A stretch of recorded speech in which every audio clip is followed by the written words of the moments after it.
Bangkitlah negeriku, bangkitlah bangsaku, angkatlah panjimu, satukan mimpimu yang tak akan padam, menggapai cita adil dan makmur, sejahtera Indonesia.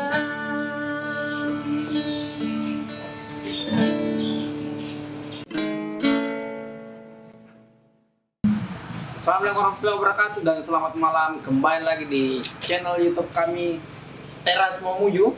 Oke.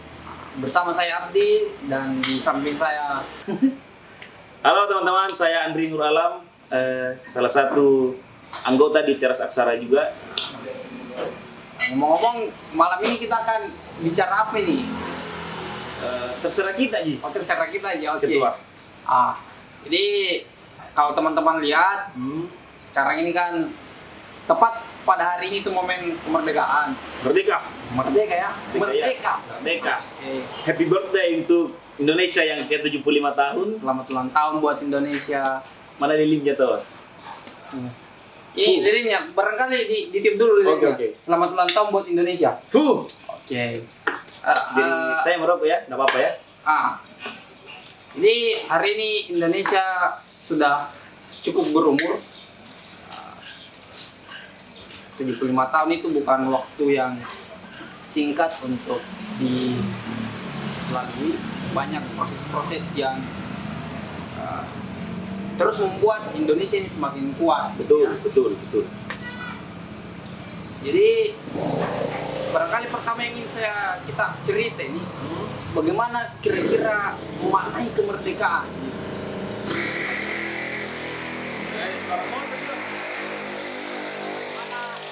Bagaimana Bung Andri ini memaknai kemerdekaan, apalagi dalam suasana kebatinan kita hari ini yang ditimpa banyak sekali Baper ya, batin ya. batin. Ya. Kita mengalami suasana kebatinan yang cukup kuat. Oke. Jadi saya ulang dulu tadi toh.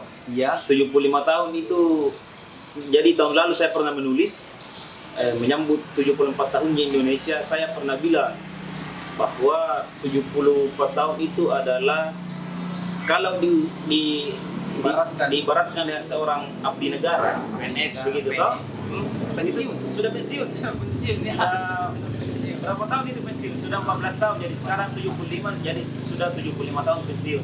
Sudah ya kan pensiun itu umurnya paling dia sampai 60 tahun. 60 tahun ya. Jadi sudah 15. sudah dimanjakan oleh negara, Dimanjakan. digaji buta begitu atas pengabdiannya toh selama 60 tahun. Nah, kalau manusia itu ibaratnya bau tanah nih. Jadi 75 tahun ini kita ini seandainya manusia ini sudah sedikit lagi akan sudah dipanggil. iya begitu. Panggil ya. Ya. Nah, tapi kalau untuk sebuah negara 75 tahun itu saya kira umur yang sudah sangat dewasa.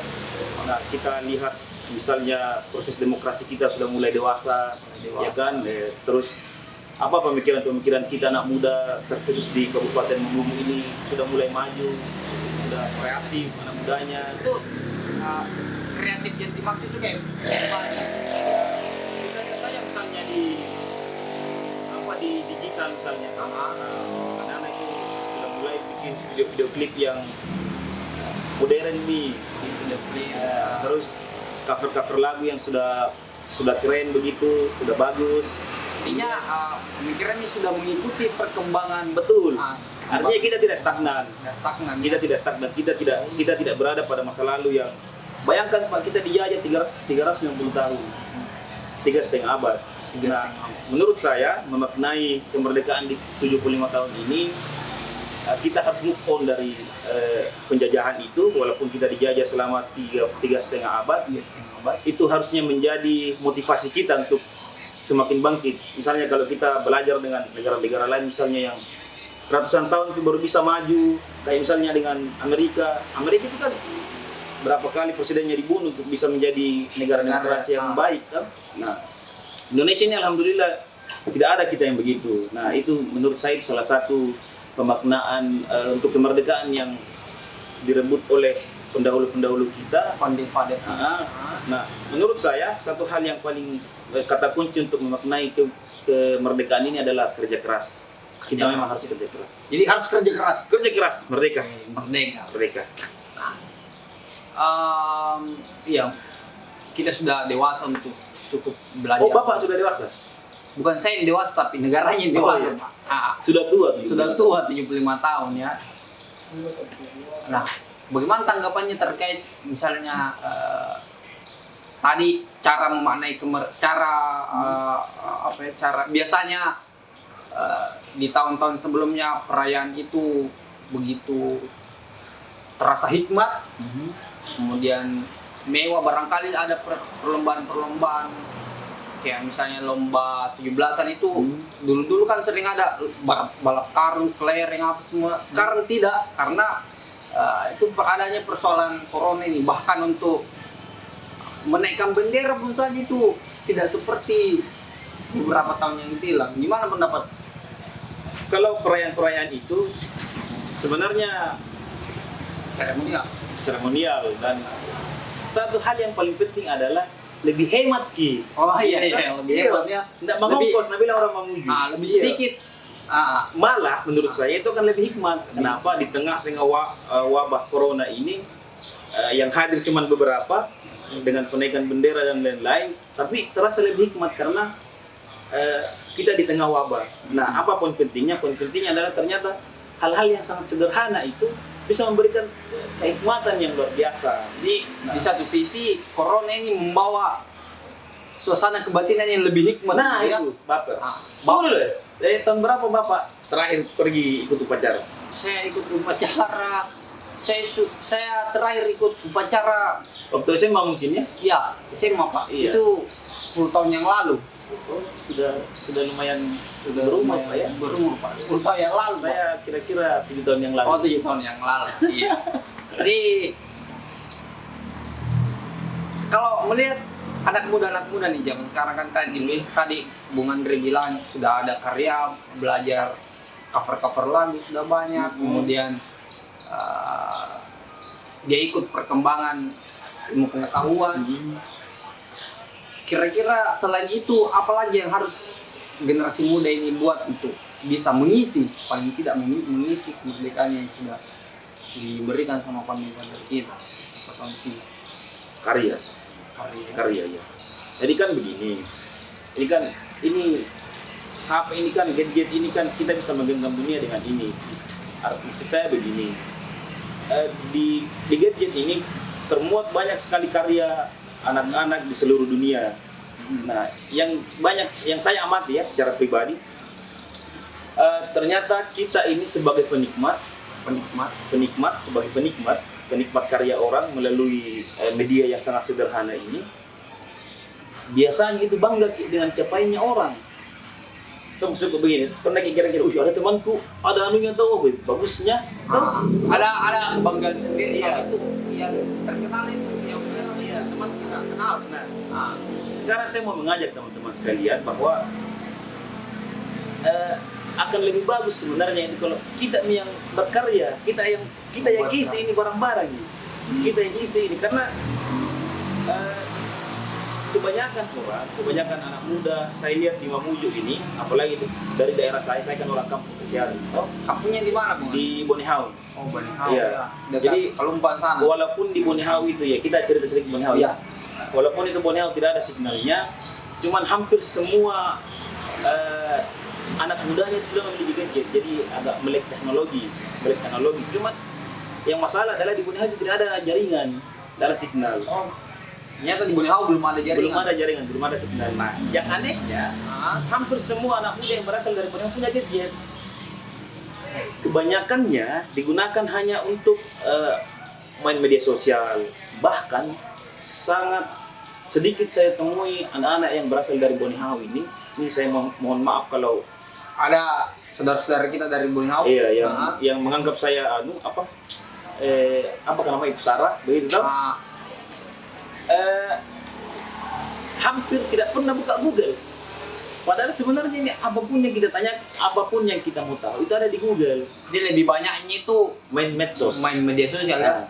Facebook, Instagram, Jadi kalau misalnya dia mau TikTok. ngupdate status itu harus berapa kilometer dari Wah jauh, Jauh, ya. jauh sekali. Itu cuman ya bagusnya juga karena salah satu cara untuk memanfaatkan teknologi. Nah, kita kembali ke karya. Ini kan banyak sekali hal yang bisa kita manfaatkan dari semua bisa kita cari tahu dari gadget. Ah, Jangan kan cari tahu, membuat karya pun bisa bisa. lewat handphone. Makanya saya berharap sekali kepada teman-teman, ini jangan kita hanya manfaatkan untuk jadi kita cuma nikmati, tapi kita harus gunakan ini sebagai sesuatu hal yang bisa membuat kita berkarya, produktif ya. produktif. Nah, karena menurut saya itu salah satu cara kita untuk memaknai kemerdekaan, bahwa tidak hanya bekerja keras tapi smart apa kan namanya kalau bahasa Inggrisnya. Saya minjam bahasanya ini kakanda saya. Dia sering bilang produksi ilmu pengetahuan. Nah itu Ya, jadi produksi ilmu apa yang kita pelajari kita tuangkan dalam hal yang sangat sederhana ini. Misalnya menulis, ada blogger, Ada blog. iya, ada blog di gadget ini. Misalnya kita mau bikin karya, ada banyak aplikasi yang bisa kita gunakan untuk merekam suara, terus bikin video itulah yang sederhana mau, karena tadi saya bilang Corona ini mengajarkan kita ternyata hal-hal yang sangat sederhana itu penuh kehikmatan gitu. Jadi karena corona tiba-tiba banyak bermunculan karya ya. Betul. Banyak bermunculan karya konten YouTube. Betul. Termasuk konten YouTube di konten YouTube saya itu ada karya sastra namanya sajak-sajak tapak. Jadi tidak apa-apa ya saya Nanti promosinya. kita taruh nanti di linknya. Boleh. Ada di. Jadi poinnya sebenarnya dari penjelasannya tadi saya bisa tangkap bahwa ya pandai-pandai kita menggunakan gadget ini. Iya, kita harus pandai memanfaatkan. Di satu sisi selain kita bisa misalnya produktif, banyak sebenarnya sisi-sisi yang seharusnya kita lebih bisa bijak untuk menggunakan. Betul sekali tuh. Kemudian terakhir saya mau tanyakan ke depan kira-kira apa harapannya nih, harapan kita, harapannya generasi muda diwakili sama Bung Andri terkait misalnya tadi masalah corona. Kita kembali ke masalah corona yang ditimpa kita, itu harapannya ke depan mau kayak bagaimana, misalnya apa yang harus kita lakukan sehingga pertama tetap kita bisa punya karya, dan tetap bisa di-survive ke depan ini melalui ini proses entah kapan pun ini, kita tidak tahu kapan corona akan berakhir. Iya, tapi intinya kita berdoalah semoga wabah ini cepat berlalu, kita temukan secepatnya vaksinnya, dan kita kembali bisa menjalani kehidupan kita seperti sebelumnya. Nah, kalau harapan kita, tentunya harapan kita adalah dari motor juga keras sekali suaranya. Jadi harapan kita sebenarnya adalah bagaimana kemudian kita tidak berhenti berkarya. Itu aja ya, Iya. yang berhenti berkarya, mau ada persoalan apapun ini kita tetap berkarya. Iya. Sehingga karena begini, kan kita 350 tahun itu bukan tahun yang sebentar. Itu lama sekali. Bayangkan berapa manusia yang lahir pada saat itu, kemudian mereka berjuang untuk merebut kemerdekaan. Kemudian hari ini kita hanya duduk kongko-kongko untuk merasakan kemerdekaan itu, kan rasanya tidak adil. Nah, supaya semua hal yang dilakukan pendahulu kita itu bermanfaat untuk kita juga, ya kita jalani kemerdekaan ini dengan terus berkarya dan tentunya kerja keras. Sudah itu saling nyinyir, sudah itu saling berkelompok, sudah itu menaikkan ego kelompok masing-masing, mengangkat derajat. Iya. Sudahlah itu. Kita ini sudah 75 tahun, harusnya kita ini lebih dewasa. Kita harus saling menebar senyum. Ya paling tidak. Jadi begini, saya itu prinsipku begini, banyak teman banyak rezeki. Banyak teman banyak. Nah, jadi semakin banyak kita berteman, semakin banyak rezeki kita. Bahkan ada itu yang bilang membunuh satu musuh sama halnya dengan menghidupkan 1000 musuh. Jadi sebaiknya kita sudahlah, jangan ada lagi permusuhan. Cukuplah itu permusuhan di masa lalu yang pada saat kita dijajah. Mari kita saling merangkul, saling menjaga, menjaga silaturahmi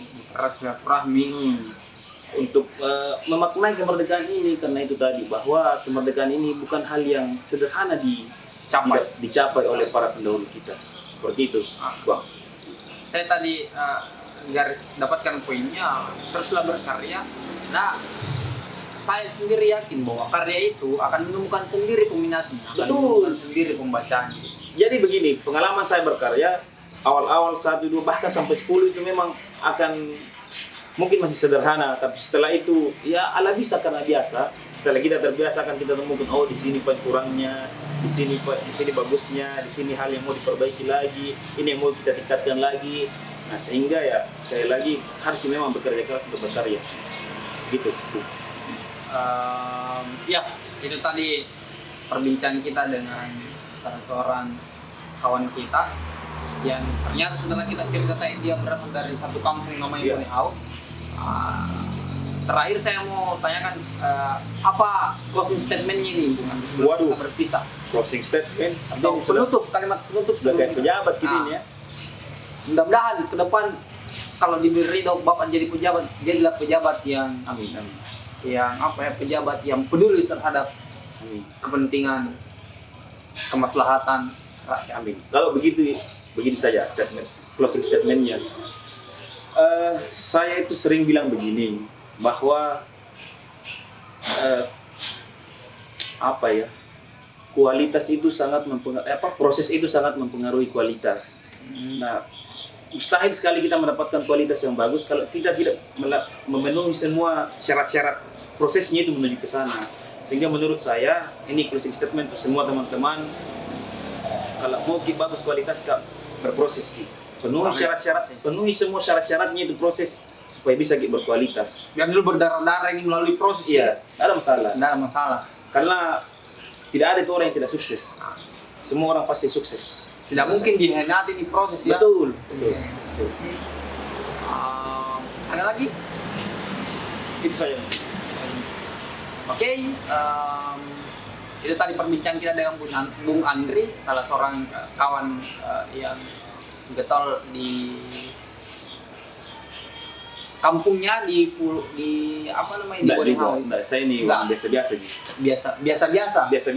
Yang punya mimpi luar biasa. Ya, kita tetap bermimpi bagaimana caranya kan, karena begini, kita bahas lagi nih ya. Bonehau itu pecahan kecamatan dari Kalumpang. Jadi Kalumpang ini salah satu kecamatan tertua masih Sulawesi Selatan, sudah menjadi salah satu kecamatan. Leting-letingnya kayak Mamasa itu sudah jadi kabupaten, Popoyo sudah jadi kabupaten, Sangkai sudah jadi kabupaten. Bonehau, Kalumpang itu masih tertinggal sampai sekarang. Nah, menurut saya tidak ada yang bisa disalahkan. Itu menjadi tanggung jawab kami sebagai generasi Bonehau, bagaimana caranya supaya ini Bonehau bisa berkembang, dan itu adalah salah satu mimpi saya. Dan salah satunya jaringan ya. Betul. Saya dengar tadi perbincangan jaringan dibutuhkan. Ya, itu salah satunya. Oke. Begitu. Sampai di sini saja perbincangan kita dengan Bung Andri. Salam hangat. Selamat ulang tahun buat Indonesia. Merdeka. Merdeka.